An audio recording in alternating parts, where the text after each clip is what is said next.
So I don't know.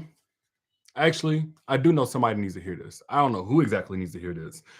But just because that man is desperate does not mean you let him back in your life. There's a difference between the man who is regretful and the man who is remorseful. And a lot of men are just regretful. And I'm gonna take it a step further. There's a difference between the man who has a change of heart and the man who is just desperate from the bottom of his heart. And it gets romanticized in all the movies. A man who is desperate to get back in, desperate to get you back. But a person that's desperate will make it sound like anything, look like anything, just to get what they want. Yes, they want it real bad, but so what? If they left you in real bad shape, it don't matter what they want real bad. What is he prepared for? Dang, if he's desperate. Matter of fact, before we really get into this, I want you guys to share this on your timeline right now for somebody else who needs to hear this. So you don't go for the okie doke, your friends, family don't go for the okie doke, because we're going to break down how to know when an ex is truly a better man, a changed man. He's done the work versus when a man is just emotional, desperate, pleading, needing you to save him from himself, hoping that you block all of his consequences and his karma because it's coming down on him. It's coming down on him. That's a lot of times what's going on. Hold on, let me put this here. Share this right now. Bring somebody else in because we're about to really get into it. And then we're going to talk about how to not be a man's internship. For those that missed the masterclass last time, I'm putting it one more time here in the comments. And the internship is essentially the woman that prepares a man for another woman. That's the plain and simple way I can put it. But we got to talk about this. I know. I see y'all comments, man. You know what I'm saying? Y'all family. I'm big bro. I see y'all comments. Derek, why you go so hard on exes? You was an ex before. You're right. I actually got a lot of love for exes, but I also got a lot of perspective from being an ex. You see, let me just go and get straight into it. Whenever you're dealing with an ex that was operating from survival mode, an ex that did not do the work before getting into the relationship, an ex that hurt you, and you truly believe that wasn't his value, that wasn't really his character, but he did it anyway.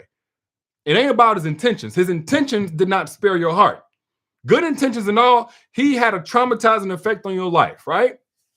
So if that man is coming back immediately, and I'll tell you some signs to know when your ex is desperate, because it can look really ugly.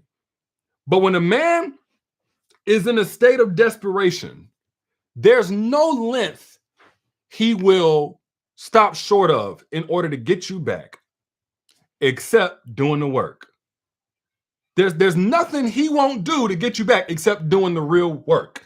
Anything that means you immediately come back into his life, anything that immediately soothes him.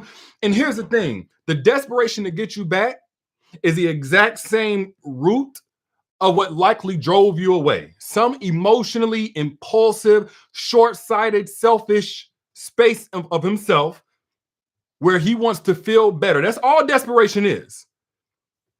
And you see, a lot of times you look at the movies, you read the romance novels, and the man who is desperate and he's on bended knee, that's the one that you want to go with because that's the one that you have power over. That's the one who means it the most.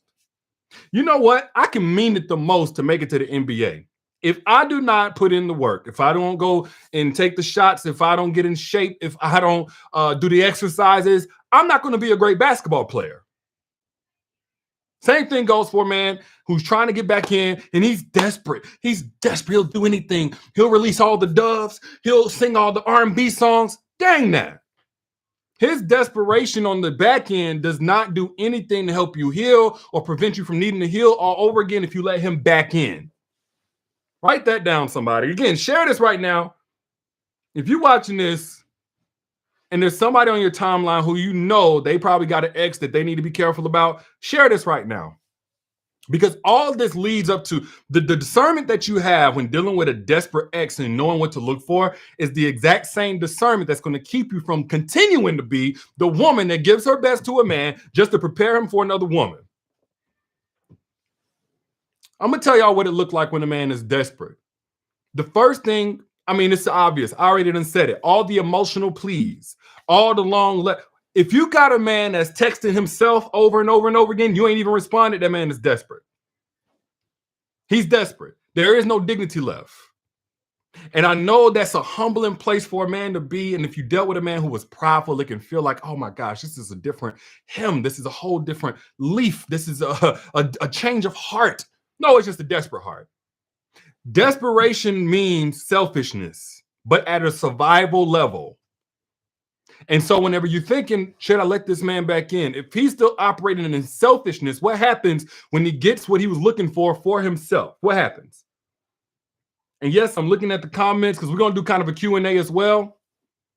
But when that man is operating from selfishness, the same thing that hurt you to begin with, and he gets what he wants, all of that emotional plea, that's going out the window.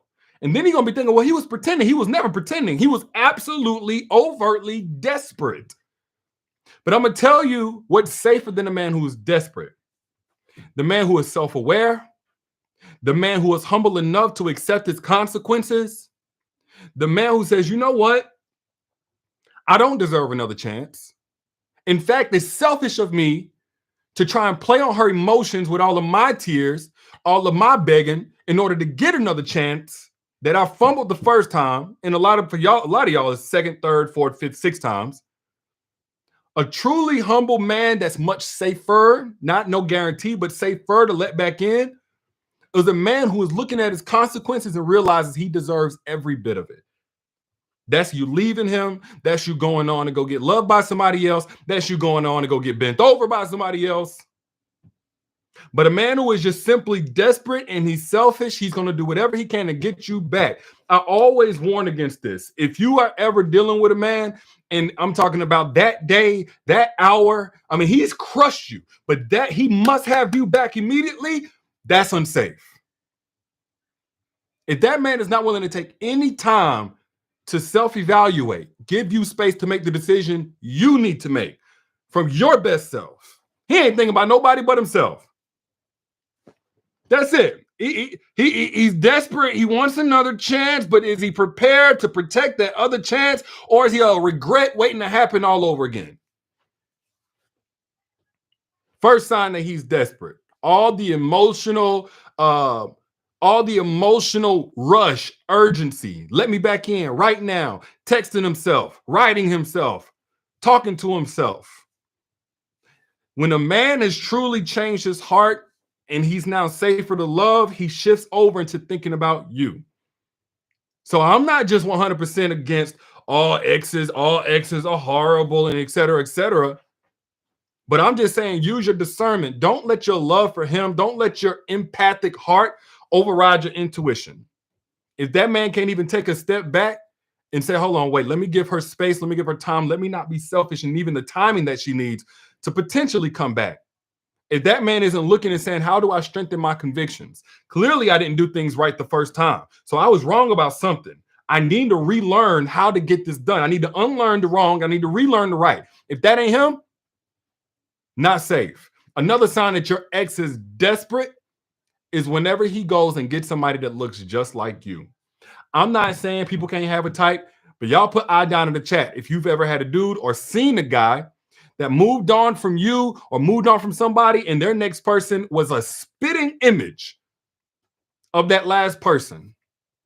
Now, I totally understand. Sometimes coincidences happen, but 9 times out of 10, that wasn't no coincidence. 9 times out of 10, that man is trying to trick himself into feeling like he never lost you. If that man go and get somebody that look just like you, like very similar, y'all could be cousins, that man is desperate. Anything, if he could just look and feel like he's less away from you. Now, the problem with that is, especially for the new girl, is he's just living vicariously through her, unfortunately. Yeah, some of y'all have seen it. What up, Queen Leandra? I see you. I see you, sis. But they go out and get a spitting image of you, a replica of you.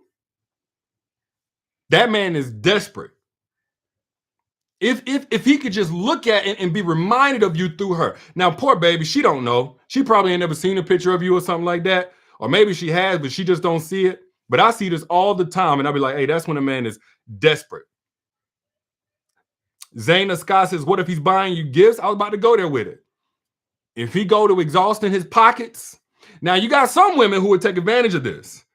Now, I'm not going to sit there and tell you how to live your life. I'm just your big bro. I'm not your expert or guru. I'm just here to keep it G with you on what comes with that. If that man ever gets the notion that he can buy his way out of his consequences, buy his way back into your heart, it's never going to stop. He's always going to say, oh, how much I got to pay this time. I've actually known people like that. I've known a woman. I knew a woman once, and every time she caught her dude cheating, she would charge him $10,000. Some of y'all saying, well, that's worth it. Yeah. You basically selling your soul at that point. But that man is desperate. If he gonna go and buy this, buy that in order to get back in your good graces, again, desperation looks like any and everything except truly doing the work. There's a difference between a man who is desperate and a man who is determined to be better. Now, if you at that point, you just so ice cold in your heart, you don't care, give me the money. Okay, cool. Again, I'm not here to tell you how to live your life. Do you? Run his pockets, whatever. Maybe you feel like that's your revenge or something. Look, whatever. I'm not telling you how to live your life. I'm just keeping it G with you. Another way that you know your ex is desperate, not determined to be better, not with a changed heart, is when they go to people that they know that you love and care about and try to ruin your reputation or try to plant seeds of doubt in their minds about who you are. When they go and try to shape the narrative, the people that you care about, they are desperate. When they go outside of you, it is no longer, they know they can't talk to you anymore. They know they ain't getting to you no more. You've now rendered them powerless to influence you, impact you, have any access to you. And so now they're going to go to your friends. Y'all, I can't tell you how many times I've seen this. Naomi says, your channel has helped me so much. Thank you for your time and knowledge. Much love, Naomi. Be mindful of the ex that goes to your family, your friends. You see, whenever you leave a toxic person, you put up these guards. You got this conviction. You have this experience that lets you know this person ain't it. Your family, your friends are unsuspecting. And because you're such a good woman, you're not going to go and share your experiences to everybody that's willing to listen. You might have a friend or two that you tell, but you're not really trying to ruin their reputation to everybody that you introduced them to. One, you might be a little embarrassed. Two, you just don't need to get down like that. Your experience is your experience. Wipe your hands, be done. You just want them out of your life. Unfortunately, your toxic ex knows that. And they know that you care about them. So, okay, you're not talking to me. That's what the toxic ex says. You're not talking to me. I know you're still talking to your sister. I know you're still talking to your bestie. So I'm going to ask them about you. And when they say, oh, you ain't talked to her, what's going on with y'all? I'm going to tell them a version of events. Because I know that's going to get back to you through them. And so a person that's desperate just to get your attention, just to get access to you, is going to go around you. Be very mindful of that. If you ever have to leave a toxic ex, you need to let any and everybody know around you, hey, look, I'm not dealing with this person anymore. I'm not really trying to influence how y'all look at this person. But if he comes back, if he says anything to you, I don't want it to make it to me. I don't want to make it to me. I'm not going to tell you how to talk, if you should talk to him, but don't let it come back to me. Or if they find a little crack, they find a little seam, because the toxic ex will do that. And they're able to get some kind of message to you. Boom, stop it right there. Tommy, let's call him Tommy. Tommy, I don't care what Tommy said. I'm not interested in what Tommy said. I'm not curious of what Tommy said. I really don't want to talk about Tommy and anything he got to talk about. I don't want to explain. I just don't want to talk about it. And if you care about me, I need you to show that in the form of us changing this subject. I am right now protecting my peace. And I am directing my energy, my thoughts, and my focus, and I don't want it near Tommy. That's how you set a boundary when a desperate ex tries to circumvent your boundaries because you're blocking him and you're going no contact. That made sense to anybody? Somebody said the smear campaign. Let me tell you something. The smear campaign comes in multiple forms. People know the smear campaign in its traditional form of, hey, this girl is horrible. Let me tell y'all something. The smear campaign also comes in the form of half-truths.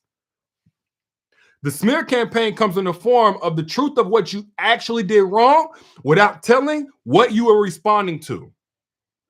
Everybody will tell what you reacted to. They won't tell what you were reacting to, though. They'll tell how you reacted, but they won't tell what exactly you were reacting to, what they did before that. Your ex will go around telling the truth that you went and lost your marbles, like you snapped out.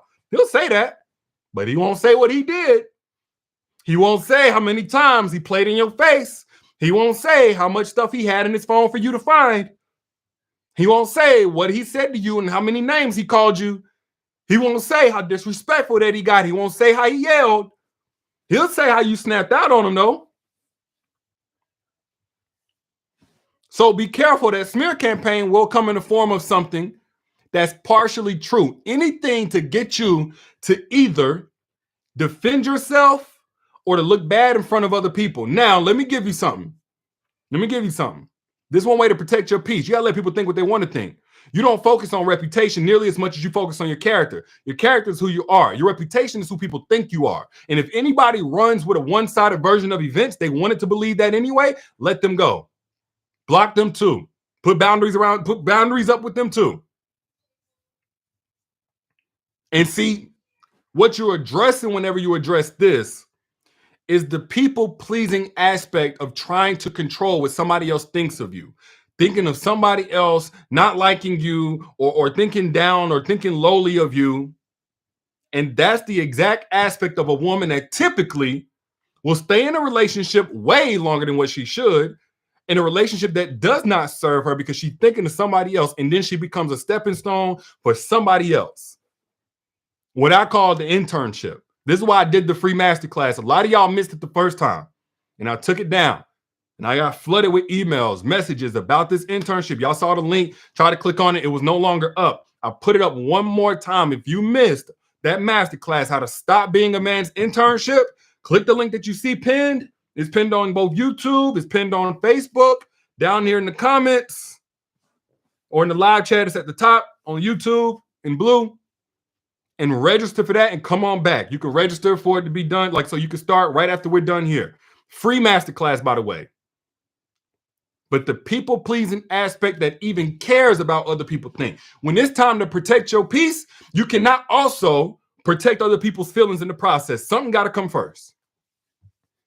But your ex is desperate. When they start that smear campaign directly, that smear campaign with partial truths, that smear campaign with just playing victim and implying that everything was bad for them and they tried their best, anything that gets you to feeling like I got to clear this up, they're desperate. Desperation is basically any normal means, any integral means of dealing with this, going through this, processing this. I'm going to avoid that, and I'm going to try to go to some extreme, or I'm going to take some underhanded way. And for those that are just joining, we were talking about how to know when a man is desperate versus whenever he's determined to be better. Look, y'all, there are times when a man, and I don't care how much of a change of heart that he has, gave his life to Christ, etc., etc. No man is entitled to be in your life again if he fumbled the first chance that you gave him. You have every right to raise the price on what it requires to have access to you, and more importantly, to keep access to you. So even if a man gets his act together, the fact that he ever let his act fall apart is more than enough for you to say, I'm done, I'm good, I want no more parts of this. But when a man is truly determined to be a better version of himself so he can be a healthy contributor to the relationship, again, you're going to see some time for introspection. You're going to see some patience. You're going to see more accountability in the form of laying off of trying to convince you to do anything. Now, that doesn't mean that he's not going to express his desire to still be with you. He'll still let you know his feelings are still there for you, but you'll see the conviction and the energy, the urgency turn inward. I got to go and make these moves so I can become a better person. I can get out of survival mode. I can get rid of this addiction. I can get rid of whatever it is without you even dangling the carrot of potentially coming back. You have some guys that'll be like, well, they'll hurt you and then try to negotiate with you. I mean, if you take me back, then I'll go and do this. That means it's never about them being a better person. And the moment they get what they want, is back to whatever the default was. Journey for Vitality says he's evil, access is gone. The access was the power all along. Y'all gonna learn. So when the ex is desperate, he's noticing that he doesn't have the same power. And the power doesn't mean just all strictly in a form of control and manipulation. The power could just be the influence, the ability to talk to you, the ability to be heard out by you. That's power. You render a man powerless whenever you done talking and you done listening. Ain't nothing else to talk about, nothing else to listen to. We are good. I am good. Go live your life. When you get to that point, you've officially retrieved any power from that person. But I need y'all to be very understood and very clear on the types of women that typically fold in these circumstances. I'm going to say this, it's really one more than others, and that's the empathic woman. The woman with a heart so big, the woman that's practiced from childhood through to friendships, all the way to relationships, looking out for everybody else, having everybody else back, and putting herself on the back burner, hoping that somebody would have enough integrity and good character to say, hold on, let me put you first. You're putting everybody else first. Let me put you first. Unfortunately, that's not how the world works. And so what the empath does in these situations, they see the desperation in this man's face. They hear the desperation in his voice, and they say, oh my goodness, we have so much history. We have kids together. You know, he's just a human. He made a mistake and he's desperate. Let me give him another chance. I don't want to keep denying him, et cetera, et cetera, et cetera. And then the empath puts herself right back in harm's way. Because here's the thing about empaths. You guys are so focused on love, you forget that if it's not safe for you, it's not love at all.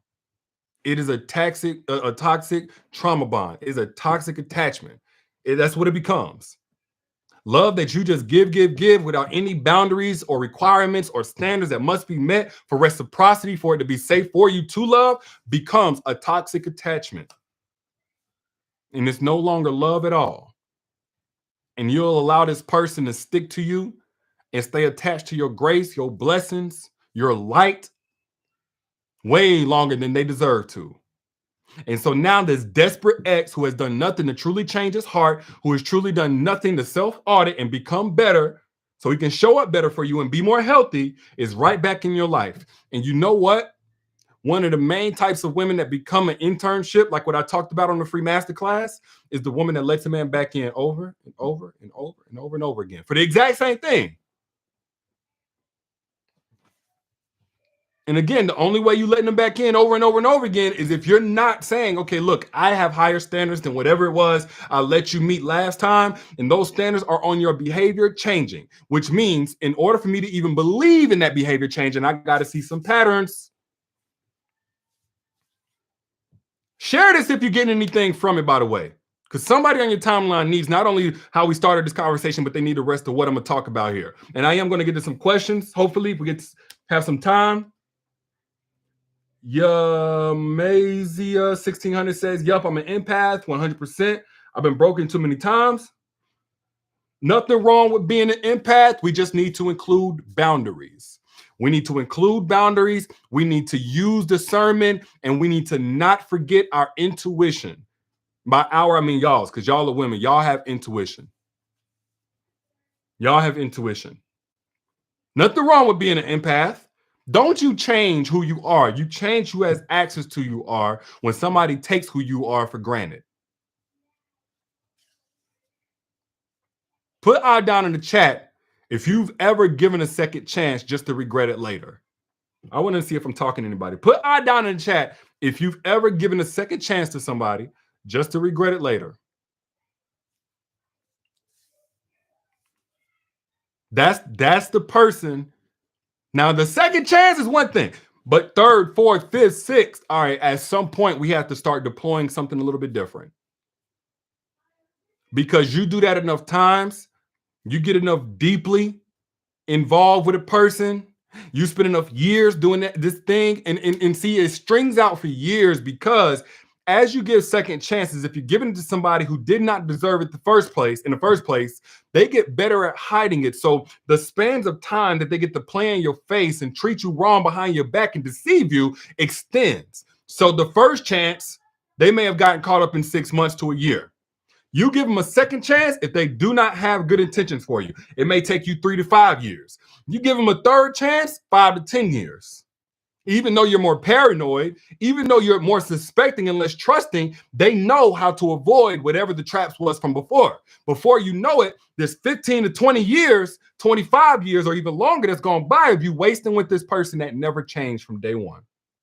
You thought they improved. You thought that they developed some type of conscience the whole time. They just developed better strategies to get away with stuff. Y'all let me know if I'm speaking facts. Those of y'all who have lived what I'm talking about, you've lived the wisdom, you've seen it. And so now at the 15, 20, 25 years, I'm going to tell you something. By that third chance that you give him, he talking to his homeboys like, yeah, she ain't going nowhere. She ain't going, it don't matter what I do. She ain't going nowhere. No matter what I do, no matter how I treat her, no matter how I talk to her, she ain't going nowhere. All I'm going to do is, and he going to talk about what he did the first 2 times, rinse and repeat. That's all I'm going to do. But I still don't want her to catch me up. But I mean, that's all I'm going to do. That's how a man starts talking. Can I keep it real with y'all for a second? As your big brother, again, I'm not your expert or guru. Look, I'm your big bro. I'm going to keep it real with you. That second, third, fourth time that you forgiven and given another chance, and that man has never done anything different than what he did before. Now you give a second chance, and that man has gone to rehab. That man has burned bridges as he promised. He stayed away from certain drugs, drinks. He changed the way that he go out. That man, he's making drastic changes, and you giving another chance. I get that. We're not talking about that. Those of y'all who did that and that man just went back to whatever he was on before, that's on him. He fumbled, but that ain't on you. But when you take a man back strictly because he said sorry with a whole lot of emotion in it, or he wrote a really long letter this time, or he went to go talk to your mama this time, or he got down on bended knee this time, or whatever, you end up being his stepping stone because he's going to talk about you like a dog. That man, when he keep getting took back over and over again, he will talk about you like a dog to his homeboys. Because even he knows he wouldn't give you them chances that you're giving him. Y'all ever had a dude do something to you and you knew if you did that, even half of that, there's no way he would want to give you another shot. There's no way. Y'all put I down in the chat if you've ever been with a guy, he did something to you, and he knew, like you knew, if that's what you did to him, he wouldn't take you back. Put I down in the chat. See, the thing is, our ego can't take half of what we put y'all heart through. I'm gonna get a little too real for y'all tonight. I can already see it. I'm gonna get a little too real. Our ego can't take half, even a fraction of what we put y'all's heart through. And I say that for a reason, because a lot of times you'll get a guy in the end back into your life is him playing dumb like he didn't know what he did was wrong. But even you know deep down, if you were to do that to him, he would all of a sudden become Einstein. He all of a sudden, the valedictorian, he all of a sudden got all the emotional EQ intelligence in the world to know that that was foul. Dude, sleep with your homegirl and then get mad if you say thank you too nice to a guy that's holding the door open for you. Tell me I'm lying. Tatiana said it's not real until I see proof. Let me tell you something. The proof is in the patterns. I've heard of a lot of success stories of couples that come back together at the time, right? I've never heard of a success story of a couple that comes back together with no work done, no time. And even if they come back together, there's still some level of separation and re-earning that's necessary. You see, the problem that happens in a lot of relationships is a guy gets you and he forgets he got to keep earning you every single day. It ain't just consistency or lack thereof when it comes to the dating, the romance, but it's also the consistency in the character. You notice that whenever you first start dating the guy, he's on his best behavior, he's attentive, he's on point, time-wise, he's focused, he's all those things, but then even his character will start to fail over time if he doesn't have that investment mentality. We talked about this on the previous live chat. Investment mentality versus shopping mentality. Shopping is, oh, I got this, I'm done, it's good. You know, I already bought it, it's in the closet, it's just sitting on the shelf now. Investment is every single day I'm cultivating more and more and more and more and more of this. The investment mentality comes with dealing with a grown man, an evolved man. And you'll see that investment mentality on himself. You'll see that investment mentality in his business or his profession. I don't want to get too far off topic here. Tatiana says, but there was no patterns or issues of infidelity. That's fine, because once you see it once, you know that there's work that needs to be done. I think about back to my lowest days, my worst days, and I was doing my worst stuff. The more I felt like, oh, well, I'll just make a better decision next time. Instead of saying, oh, no, I got to do the work. I need the transparency. I need the mentorship. I need to excavate. I need no privacy screen on my phone, no passwords that she don't know. Until I got to that point where I was willing to do the work inwardly, nothing was going to really change outside of the emotion. Because here's the thing. You'll have guys who are not bad in terms of their heart and their intention, but they are bad in terms of the experience of being with them because they are not taking the effective route. Again, I use the analogy. Some of y'all are coming in late. If I wanted to be a basketball player with all of my heart and all of my intention, I really, really, really, really love basketball. That's possible. I could love basketball all day. But I'm not going to be a good basketball player. I'm not going to go out into any team and have a good impact on that team unless I put in the work. Your only question should be, have you put in the work? A man come to you talking about, but I love you. You know how much I love you. I love you, girl. I love you. You know, you always seen all this evidence of love. You need to ignore all of that and strictly ask, have you put in the work? That's it. If I can't leave y'all with nothing else, you can ignore everything else on this whole conversation. Do take this with you. If that man is coming to you trying to leverage the fact that he loves you, that's a red flag. That's a red flag. You saying that it's a red flag if a man loves us? No. I'm saying if that man is trying to leverage the fact that he loves you as a way to convince you that it's safe to love him back, that's a red flag. At best, he's emotionally unintelligent. At best. More than likely, he's being manipulative. Because here's the thing. When a man can think of or point to ways that he's shown that he loves you, and that's what he wants the focus to go to, he's usually avoiding all of the evidence that love was by itself. It didn't come with compassion, care, protection, respect, honor. It didn't come with none of that. Honesty, loyalty, truthfulness, transparency, none of it. Priority, none of it. Man get to talking that stuff. Oh, I love you, though. I love you. He knows that women's favorite word is love. Do you love me, though? Damn that. I'm going to teach my daughters this. I can't wait till they get of age. I can't actually. But I'm going to teach my daughters this exact same thing. Love is nice to add on top. Love is icing to the cake. It's not the cake. You would be safer and happier over the long term with a person who doesn't love you, but honors, respects, prioritizes, keeps it real with you, is loyal to you, as opposed to the other way around. Love is icing on the cake. It's a little bit of extra sweetness to the main thing, but it is not the main thing. A red flag is if that man is hyper-focused on love and he's not hyper-focused on the character that makes that love safe to receive. Let me know if I'm speaking facts or fiction. If you've been in a relationship with a man that loved you and all there was love, there was no provision, there was no protection, there was no peace of mind, then you know what I'm saying is facts. But I want to know from talking to anybody. Am I speaking facts or fiction? Y'all let me know. Y'all agree or disagree? Y'all agree or disagree? I don't want to be talking to myself. Okay, Adele, you said it's facts? All right, making sure. Cool. I'm in the right place. And this is why I'm so big on not being a man's internship. Stop looking at love. I love love, but stop looking at love as the qualifier for whether or not you're going to allow this man to love you. Let me tell you something.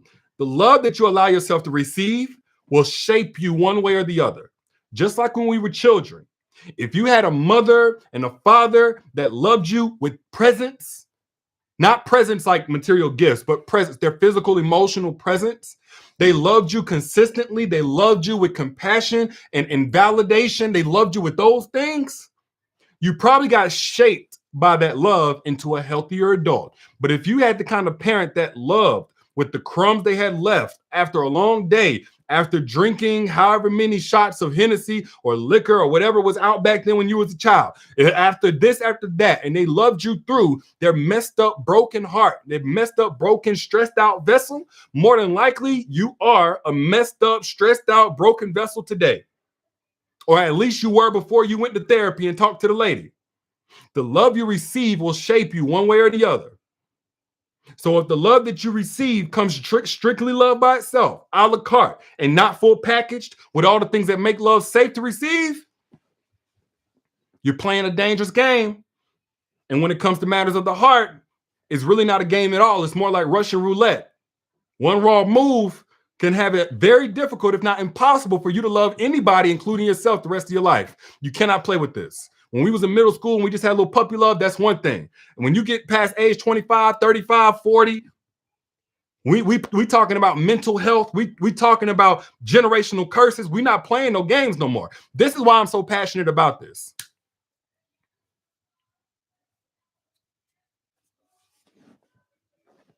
This is why I'm so passionate about this. He gets silent when he's emotionally invested and silent, or he gets silent when he's emotionally invested. More than likely, he has an avoidant attachment style. If he gets silent, that means that he's not confident in his ability to communicate where he's at emotionally, what he needs, what he has a problem with. And so he needs to develop and he needs to evolve. And so long as he's not projecting that in any traumatic way, it may still be safe for you to love him. And this is why you have to be very mindful about trying to build him up. If he's not taking his own conviction and his own efforts and saying, I need to be better in this way, you need to go ahead and step back away from that man. Otherwise, you risk being this internship. I talked about this on the free masterclass, how to stop being a man's internship. Again, that is coming down soon. So if you have not yet, click that link that you see pinned down in the comments or on YouTube. It should be somewhere in the top in the blue area. Click that link and register to the free masterclass before it comes down this time, because next time it's down for good. But one thing that would lead to you being a man's internship is you trying to fix him. I can't count, and I tell my self-crown inner circle this. That's my private mentorship community. I'm always going to look out. I'm always going to give y'all what I got. This is my purpose. This is what God put me here for. But do not take what I'm saying, what I'm teaching, and then go and try to school somebody else, raise somebody else into understanding the exact same thing. If that man is not seeking out the knowledge and improvement for himself even more fervently than what you need him to be or what you want him to be, you're wasting your time. The masterclass was great, says C.R. Scott. Glad you enjoyed it. Hey, when I do a masterclass, first off, if I do a free masterclass, it's something I've already taught for thousands of dollars. I'm just trying to find a way to give back to people. So don't get it twisted. But back to what I was saying. For those who are just coming in, we're talking about exes being desperate, not getting that confused with a man having a change of heart, with him being ready to love, safe to love. Safety should be your number one question. We are not in a romance novel. You know, the thing that makes it so appealing whenever you're watching a romance movie, a rom-com, or you're reading a romance novel, is the fact that you can't feel what those characters are feeling. All of that, baby, I'll do anything, baby. I'll release doves for you. I'll plan this big old spectacle so everybody can see that I'm so sorry for what I did to you. You can't feel what that main character felt. You don't have to go through all the things that main character would have to go through in real life. You don't have the sleepless nights. You don't lose the weight. You don't have to now try to heal your children that witnessed all of this or that was a part of all of this stuff that you got put through. Disabuse yourself of the notions that were passed down to us by these movies and these books and these songs, that if a man is really emotional whenever he's begging for you, that means he's sincere and safe to love. There's a difference between that and real life. In real life, your mental health can be jacked up for years. So nothing's wrong with loving love. Just love it in its proper priority. Yeah, you love, but does it come with safety? That's the question. Does it come with safety? Missy says, I was fixing his alcoholism. It got 10 times worse when I kicked him out. Yeah, because you was his crutch. And he was expecting you to be his internship. He was expecting you to be the one that gave him enough comfort in this season of his life, this lower level of himself, until he got to a point where he was going to pursue somebody who wasn't going to settle for the version of himself that he gave to you. Remy says he left after 25 years being together, lowered his standards, morals, and values to marry a woman in less than a year. Why? Many reasons why, Remy. The first one is, again, you were his internship. After 25 years being together, more than likely, he gave you a version of himself he didn't even respect. But you were accepting of it. It was comfortable. And so even when he got tired of himself, which is totally possible for a man, he went and pursued somebody that was going to bring the best out of him. The best out of him by challenging him to be better than what he was with you. I know that hurts to say. I know it hurts to say. Again, I'm not here to tickle your ears and tell you what you want to hear. I'm your big brother. I'm coming from a place of love. The good thing is there's always something you can do about it. Ain't nothing doom and gloom over here. The next years of your life can be the best years of your life. But I talked about this before. A man wants to be challenged. A man needs to be challenged if he's in his masculine. Stop thinking that you are loving him more and being better for him because you require less of him. You're actually enabling his mediocrity. Is this making sense what I'm saying to anybody? I know I'm kind of animated right now, but I mean this, man. This making sense to anybody?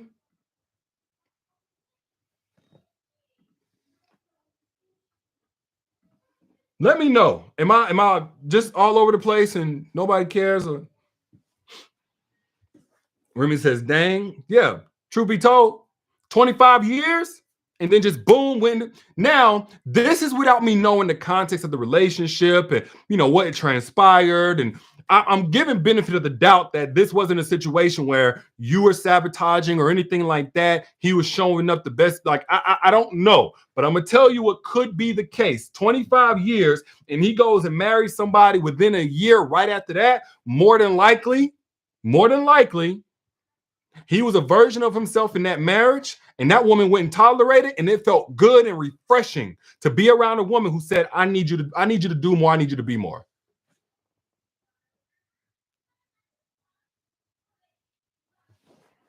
Makes a whole lot of sense, says Sonia. Good. So with that being said, I want you guys to go out and do something for me, because we have a lot of rhetoric around the modern woman being bitter, the modern woman asking too much, the modern blah, blah, blah. There's a way to remain in your feminine, to remain healthy, to remain agreeable to a large degree, to remain attractive and soft and kind while having a very high standard. When you have a high standard on a man, it's just like, okay, I got a son. Some of y'all got sons. Now, I can't really say this applies to daughters, but I know for sons, because I remember when I was a little boy.